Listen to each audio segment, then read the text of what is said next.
ఒక్కటే నిమిషం అధ్యక్ష. మినిస్టర్ గారు అధ్యక్ష ఒక్క నిమిషం సీతక్క.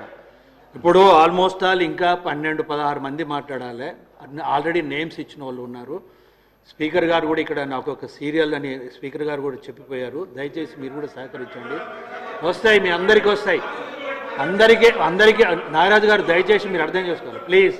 అందరికీ వస్తాయి, కానీ మీరు అప్పటికప్పుడే ఇన్స్టెంట్గా మాట్లాడాలంటే మాత్రం కడుమూలు డిస్టర్బ్ అవుతా అంటారు. దయచేసి కూర్చోండి.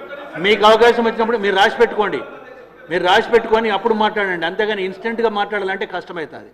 అధ్యక్ష, విద్యాశాఖ మంత్రిగా గౌరవనీయులు సబితా ఇంద్రారెడ్డి గారు పనిచేసినారు అధ్యక్ష. వారి 5 సంవత్సరాల కాలంలో కానీ, లాస్ట్ 5 ఇయర్స్లో కానీ, అంతకుముందు టీఆర్ఎస్ వచ్చి 5 ఇయర్స్లో కానీ, 10 ఇయర్స్లో ఎప్పుడు కూడా మరి బ్రేక్ఫాస్ట్ పెట్టాలనే ఆలోచన రాలేదు అధ్యక్ష. 10 సంవత్సరాలలో వాళ్ళు బ్రేక్ఫాస్ట్ ఎప్పుడు మొదలుపెట్టిరంటే అక్టోబర్ 6వ తారీఖు నాడు మొదలుపెట్టిరు అధ్యక్ష.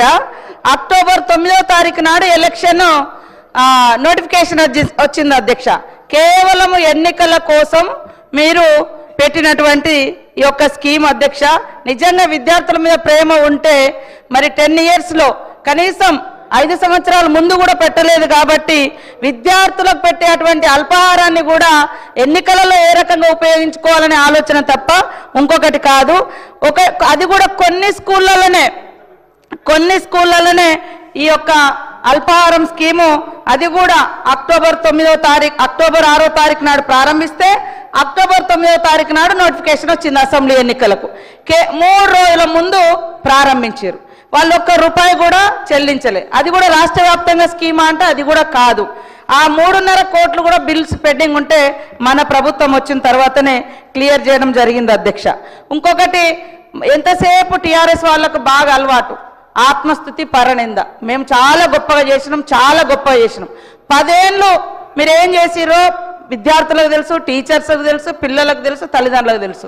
ఇవాళ ఎక్కడికో ఎందుకు మీరు విద్యాశాఖ మంత్రిగా ఉండి షేర్లింగంపల్లి గౌల్దొడ్డి అనుకుంటా స్కూల్కు సాక్షాత్తు కేసీఆర్ గారి మనుమడు హిమాన్స్ను మీరు తోలుకొని పోతే ఆయన ముక్కు మూసుకొని ఏమన్నాడో మీరు అది గుర్తుపెట్టుకోండి. అది సరిపోతుంది. ఈరోజు గురుకులాలను గ్లోరిఫై చేసి చెప్తున్నారు. దానికి పునాది వేసింది కాంగ్రెస్ ప్రభుత్వం ఆనాడు. ఇవాళ మీరు విద్యార్థుల సంఖ్యకు అనుగుణంగా స్కూళ్ళని పెంచారు తప్ప ఇన్ఫ్రాస్ట్రక్చర్ ఇవ్వలేదు, అకామిడేషన్ ఇవ్వలేదు. అద్దె భవనాలలో ప్రతి నెల 3 లక్షలు ఇప్పటికి కూడా కట్టుకోవాల్సినటువంటి పరిస్థితి. ఇవన్నిటిని పరిష్కరించడం కోసం ఇవాళ ఇంటిగ్రేటెడ్ స్కూల్స్ను కూడా తీసుకొస్తుంటే పదే మీరు ఇది చేయలేదు, మీరు 10 ఏళ్ళు చేయలేదు, మేము 10-12 నెలలల్లా సర్దుకొని ఒక్కొక్కటి చేస్తున్నాం ఆర్థిక ఇబ్బందులల్లా. కానీ మీరు 10 ఏళ్ళు ధనిక రాష్ట్రం బంగారు తెలంగాణలో మరి పిల్లల భవిష్యత్తును బంగారం లాగా ఎందుకు మార్చలేదని నేను ఈ సందర్భంగా అడుగుతా ఉన్నా అధ్యక్ష. ధన్యవాదాలు అధ్యక్ష. ఒక గంట క్రితం ఎవరైనా టీవీలు ఆన్ చేసుకొని శాసనసభలో ఏం జరుగుతుంది అనేది వింటే